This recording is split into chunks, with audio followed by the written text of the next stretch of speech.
Good morning, class 8th. Today we will start another chapter, chapter number 9, force and pressure. मैंने आपको पहले सबको syllabus लिखवाया हुआ है.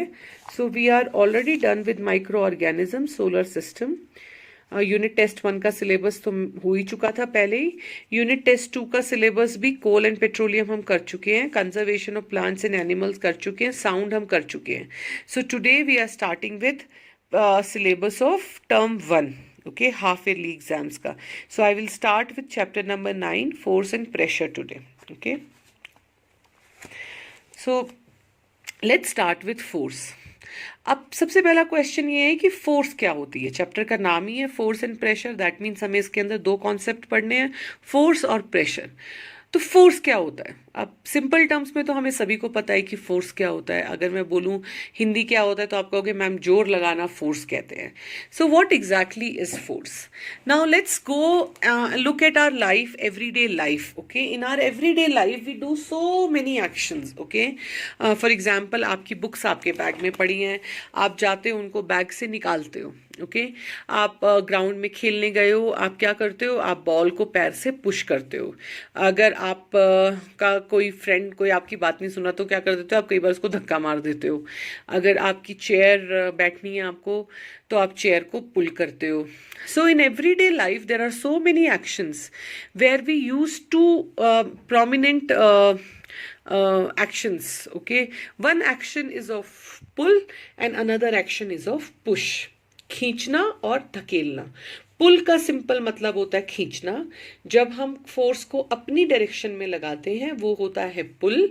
फॉर एग्जाम्पल जब हम ड्रॉर खींचते हैं या जब हम चेयर बैठने के लिए खींचते हैं, दोनों ही केसेस में हम जो फोर्स होती है वो अपनी तरफ लगा रहे होते हैं, अपनी तरफ सामान को खींच रहे होते हैं.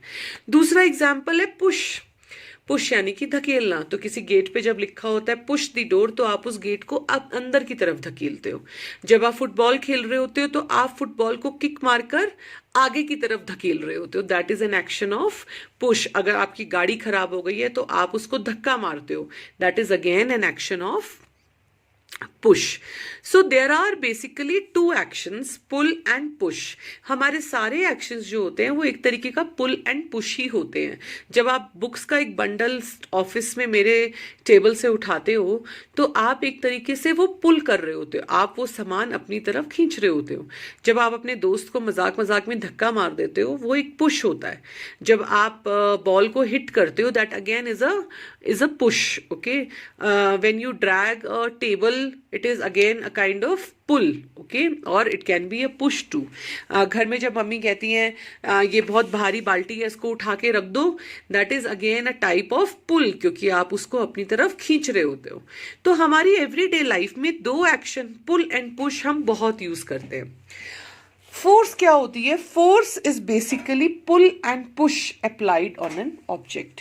किसी भी ऑब्जेक्ट पे जो हम पुल या पुश लगाते हैं उसी चीज को हम कहते हैं फोर्स. जितने मैंने आपको एग्जाम्पल दिए वो सब उसके एग्जाम्पल है. For example pulling a door out और pushing a door in, both are examples of force.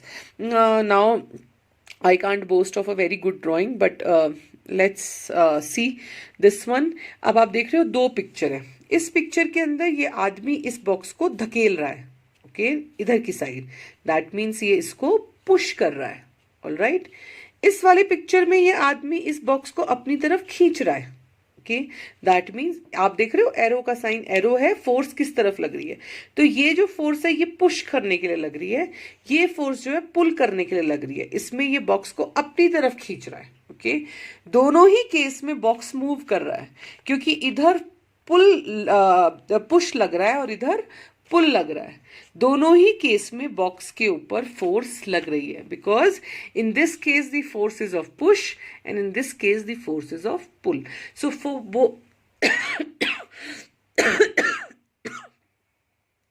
excuse me. So force is basically pull and push applied on an object. Now, as I told you before, all our actions are some sort of pull and push, whether it is kicking, picking, lifting, hitting, shutting. They are some form of pull and push only, okay? And therefore, they are all act of force. Now, force can be more, force can be less. जब आप कई बार खेल रहे होते हैं, तो अगर आप अपनी फुटबॉल को हल्का सा किक मारते हैं तो वो थोड़ी दूर जाती है, इसका मतलब उसके ऊपर फोर्स कम लगी है. अगर आप उसको जोर से किक मारते हैं तो वो जोर से जाती है, दूर जाती है, इसका मतलब उसके ऊपर फोर्स ज्यादा लगी है. Okay, so in both the cases the force is there, but the degree of force can be strong or weak. Now all the force happens due to interaction. Interaction का मतलब है कि एक ऑब्जेक्ट दो objects के बीच में, दो चीजों के बीच में इंटरैक्शन होना बहुत जरूरी है. इंटरैक्शन मतलब they must engage with each other, तभी जो है फोर्स अप्लाई होती है. फॉर एग्जाम्पल, मैं आकर क्लास में I can stand on a table and the marker can keep lying on the table. जब तक मैं उस मार्कर को उठाऊंगी नहीं, वो मार्कर अपने आप से उठेगा नहीं. उठाकर जब तक मैं ब्लैक बोर्ड पे लिखूंगी नहीं, वो मार्कर लिखेगा नहीं. दैट मीन्स जब तक मेरे हाथ और उस मार्कर के बीच में इंटरेक्शन नहीं होगा, my action of picking up the marker or my action of writing with the marker can not happen. और मेरा मार्कर उठाना, मार्कर से कुछ लिखना, दोनों ही फोर्स के एग्जाम्पल हैं, क्योंकि दोनों में ही जब मैं उठा रही हूं तो मैं मार्कर को पुल कर रही हूं, जब मैं ब्लैक बोर्ड के ऊपर लिख रही हूं तो मैं मार्कर को पुश कर रही हूं. बट और ये दोनों ही एक्शंस फोर्स के एक्शंस हैं, पर ये तब होंगे जब मैं फर्स्ट स्टेट में मार्कर को अपने हाथ में लूंगी. So there has to be an interaction between the marker and my hand for force to come into play. Until and unless that is not there, the force cannot come into play. Okay, similar way आप football के पास खड़े रहिए. एक footballer को आप देखें, वो football के पास खड़ा रहेगा. जब तक खड़ा रहेगा तब तक उसकी और फुटबॉल के बीच में कोई इंटरैक्शन नहीं है. They are not engaging with each other. तो बॉल जहां पर है वहीं पर रहेगी. But when the footballer kicks the football, that is the time there is an interaction between the footballer and the ball, and that is when the ball moves. For example, यहाँ पे आप देखो हॉकी खेल रहे हैं. अब वो hockey लेके साइड में खड़ा रह सकता है, क्या बॉल अपने आप मूव करेगी? नहीं मूव करेगी. बॉल तभी मूव करेगी जब वो उस हॉकी से उस बॉल को मूव करेगा. That means there has to be an interaction between the hockey stick and the ball. Only then the ball will move. Fine. So this is called there has to be an interaction between two objects for the force to come into play. मतलब कि दो चीजों के बीच में किसी ना किसी तरीके का कुछ एक्शन होना जरूरी है, तभी उनके बीच में पुल या पुश का कोई एक्शन होता है, और पुल या पुश के एक्शन को ही हम फोर्स कहते हैं. I moved on to it. I forgot to give you this table. आप प्लीज ये सब टेबल करेंगे. तो अब जैसे ये है, पहली दे रखा है आपको moving a book, okay, placed on a table. अब आपको देखना है ये पुशिंग है, पुलिंग है या लिफ्टिंग है. ओके, तो यहाँ पर आपको लिखना है पुल है या पुश है. सेम वे ओपनिंग और शटिंग अ डोर. तो ओपनिंग या शटिंग ऑफ डोर में क्या एक्शन हो रहा है? पुशिंग का भी एक्शन हो सकता है, पुलिंग का भी एक्शन हो सकता है, ठीक है, किकिंग का भी एक्शन हो सकता है. कई लोग लात मार के भी डोर खोलते हैं. तो कुछ भी एक्शन हो सकता है. तो क्या उस एक्शन को हम पुल या पुश बोल सकते हैं? यस, हम बोल सकते हैं.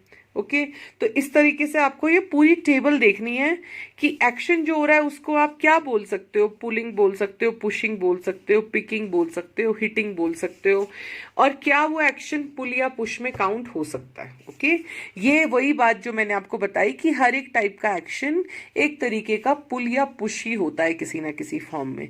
सो kindly do this table number 9.1 so that you understand this concept of pull and push. तो अभी तक हमने क्या किया? Force is push or pull. Okay, I told you a push or pull on an object is called force. ये मैंने आपको बताया. फिर मैंने आपको बताया forces are during interaction. Okay, अब जैसे एक और एग्जांपल दे देती हूँ, force is due to interaction. अब जैसे ये आदमी है, ये गाड़ी खराब हो गई है, जब तक ये आदमी इस गाड़ी के पीछे खड़ा रहेगा इस तरीके से, तब तक इस गाड़ी को धक्का नहीं लग सकता। ओके, इस गाड़ी को धक्का तभी लगेगा जब ये आदमी और ये गाड़ी एक दूसरे के इंटरेक्शन में आएंगे। Okay, this is what interaction of force is. Only when they interacted the push happened, when the push happened the force came into play, and when the force came into play the car moved. Okay, so I hope you have understood that. Okay, so now the next thing, अब हम पढ़ेंगे direction of force. हमने अभी तक पढ़ा what is push and pull, what is force, and what is that force comes into play only when there is an interaction between two objects. And now there is direction of force, same or different. अब force जो होती है same direction में भी लग सकती है, different direction में भी लग सकती है। ओके, जब फोर्स सेम डायरेक्शन में लगती है तो वो फोर्स एक दूसरे के साथ ऐड हो जाती है। जैसे कि मैं आपको दिखाती हूँ, यहाँ पर ये दो लोग इस बॉक्स को, मेरी ड्राइंग तो इतनी अच्छी नहीं है, let me show it from the book. यहाँ पर ये जो दो लोग हैं, इस फिगर को भूल जाइए, they are both trying to push this box. Okay, so now in this case there are two forces, एक फोर्स इस आदमी की, एक फोर्स इस आदमी की, and they both the forces are in the same direction, एक ही डायरेक्शन में वो पुश कर रहे हैं। ओके, तो जब फोर्स एक ही डायरेक्शन में लगती है तो जितनी फोर्सेस होती हैं वो सारी एक दूसरे के साथ ऐड हो जाती है, they add with each other. Okay, so force in same direction add with each other. All right, अब इस वाले में देखिए आप, इसमें ये ये जो दोनों हैं ये ऑपोजिट डायरेक्शन में इसको पुश कर रहे हैं। ओके, ये इस डायरेक्शन में पुश कर रहा है, ये इस डायरेक्शन में पुश कर रहा है। So the box will not move if they are both pushing with the same strength, the box will not move. Okay, क्योंकि जब फोर्स से ऑपोजिट डायरेक्शन में लगती है तो जो नेट फोर्स होती है वो दोनों फोर्स का डिफरेंस होती है, यानी कि a force of person A minus force of person B is the net force. तो या तो इस बॉक्स को मूव करने के लिए या तो इन दोनों में से एक जना ज्यादा ताकत लगाए, अगर दोनों सेम ताकत लगा रहे हैं तो ये बॉक्स जहां पर है वहीं पर रहेगा। All right, this will stay wherever it is. जैसे कि आप कई बार वो खेल देखते हैं ना, आप लोगों ने बहुत बार किया होगा, हम हैंड रेसलिंग करते हैं, पंजा लड़ाते हैं क्लासेस के अंदर खाली टाइम में। तो आपने देखा होगा जब आप पंजा लड़ाते हो, जब तक आप दोनों की ताकत एक जितनी होती है, आपके और आपके फ्रेंड की, जो हाथ होते हैं वो दोनों में से किसी का भी हाथ मूव नहीं करता। Why? Because the net force is zero. आपकी और उसकी ताकत दोनों सेम है, तो जो उनका डिफरेंस है that is zero. Only when one of you get stronger और and puts more effort that you see the other hand going down. Okay, because then the net force is not zero. तो आपके लिए जो simple term में समझना है वो ये है कि जब फोर्स सेम डायरेक्शन में लगती है तो वो ऐड हो जाती है एक दूसरे के साथ, और जब फोर्स डिफरेंट डायरेक्शंस में लगती है तो जो नेट फोर्स होती है वो उन दोनों फोर्सेस का डिफरेंस होती है, यानी कि वो माइनस करके आती है। तो मैं आपको एक और एग्जाम्पल दे देती हूँ। फॉर एग्जाम्पल, अगर एक गाड़ी खराब हो गई है तो अगर एक आदमी जब उसको पुश करता है तो शायद वो पुश नहीं होती, लेकिन अगर उसको 2-3 लोग मिलके पुश करने लग जाते हैं तो फिर वो गाड़ी पुश हो जाती है, क्योंकि उसमें 2-3 लोगों की फोर्स जो है सेम डायरेक्शन में लग रही होती है और वो 2-3 लोगों की फोर्स एक दूसरे के साथ ऐड हो जाती है, इसलिए वो गाड़ी मूव करती है। सिमिलरली आपने देखा होगा, हम ये टग ऑफ वॉर, रस्सा कशी खेलते हैं। ओके, तो ये दोनों टीम्स होती हैं, रस्सी के बीच में ये रिबन बंधा होता है। ओके, अब दोनों टीम्स एक दूसरे को ऑपोजिट डायरेक्शन में खींच रही है। आप देख रहे हो ये और ये दोनों ऑपोजिट डायरेक्शंस में खींच रहे हैं, ये इधर खींच रहे हैं और ये इधर खींच रहे हैं, so that is opposite direction. तो जब तक दोनों टीम्स की फोर्स बिल्कुल एक जितनी होती है, ये रिबन सेंटर लाइन से नहीं हिलता। okay, because force of team A minus force of team B comes to 0 because they both have same force. Suppose करो force of team A को हम मान लेते हैं. I'll give you a number just like that to make you understand. मान लो force of A जो team A है वो भी 4 है, force of team A है B है वो भी 4 है, तो 4 minus 4 क्या हो जाएगा? 0 हो जाएगा. That is why it is not moving. लेकिन then team A decides to put more effort and their force becomes 6. So 6 minus 4 is equal to 2. So net force is 2 and that force is in the favor of team A. तो ये जो ribbon है ये किधर की side move होगा? इधर की साइड मूव हो जाएगा. समझ में आया आपको? So this happens because the difference of force applied in different directions is the net force. So I hope you have understood the difference between force applied in same direction and force applied in different direction. Same direction they gets added, different direction they get subtracted. अब इसी चीज से जुड़ा हुआ एक concept है जिसको हम कहते हैं magnitude of force. Okay, magnitude of force होता है साइज ऑफ फोर्स, यानी कि फोर्स कितनी बड़ी है. ओके, तो अभी हमने क्या पढ़ा कि जब एक ही डायरेक्शन में फोर्स लगती है तो फोर्स ऐड हो जाती है. तो अब जैसे ये पर्सन एक्स है, ये पर्सन वाई है, दोनों की फोर्स एक डायरेक्शन में लग रही है. ओके, तो उन दोनों की फोर्स क्या हो जाएगी? ऐड हो जाएगी. When the force is in same direction the magnitude और the size of force is more, the force ज्यादा होती है. लेकिन अब आप देख रहे हो यहाँ पे ये x है, x का डायरेक्शन फोर्स का ये है, y का डायरेक्शन फोर्स का ये है. These are forces in opposite direction. तो जब ऑपोजिट डायरेक्शन में होता है तो फोर्स क्या होते हैं? माइनस हो जाती है, x माइनस वाई हो जाएगा. तो ये तो हमें पता ही है, जब कोई चीज माइनस होती है तो उसका साइज कम हो जाता है, जब कोई चीज प्लस होती है तो उसका साइज ज्यादा हो जाता है. तो जब फोर्स भी एक डायरेक्शन में लगती है तो उसका साइज ज्यादा हो जाता है, जब फोर्स अलग अलग डायरेक्शन में लगती है तो उसका साइज कम हो जाता है. That is the magnitude of force. So for today only this much. Please read your chapter. हमने अब कहाँ तक पढ़ा दिया है? मैंने आपको यहां तक पढ़ा दिया है. कल हम 9.4 से स्टार्ट करेंगे. Okay, I have taught you till here. Please go through the chapter, please read the chapter and please listen to the lecture also. So to reiterate once again what we have done, we did what is push and pull. पहले हमने समझा push और pull क्या होता है, क्योंकि वो समझना जरूरी है, क्योंकि जो फोर्स होती है वो एक तरीके का पुल या पुश ही होती है. फिर मैंने आपको बताया कि ये टेबल करनी है आपको. This table you must do and try to understand your concept of push and pull. So then I told you what is force. Force basically is pull और पुश ऑन एन ऑब्जेक्ट. फिर मैंने आपको बताया कि किसी भी object पे force होने के लिए there has to be an interaction between them. That means they have to engage with each other. जब तक दो ऑब्जेक्ट्स एक दूसरे के साथ एंगेज नहीं करेंगे उनके बीच में फोर्स एक्टिवेट नहीं होगी. फिर मैंने आपको बताया कि कैसे फोर्स दो डायरेक्शंस में हो सकती है. या तो फोर्स सेम डायरेक्शन में हो सकती है या फोर्स अलग अलग डायरेक्शन में हो सकती है. जब फोर्स सेम डायरेक्शन में होती है तो मैग्नीट्यूड ऑफ फोर्स यानी कि साइज ऑफ फोर्स इंक्रीज हो जाता है, क्योंकि वहां पर दोनों फोर्स एक दूसरे के साथ, दोनों या तीनों जितने भी एक डायरेक्शन में फोर्स लग रही है, इट गेट्स एडेड अप.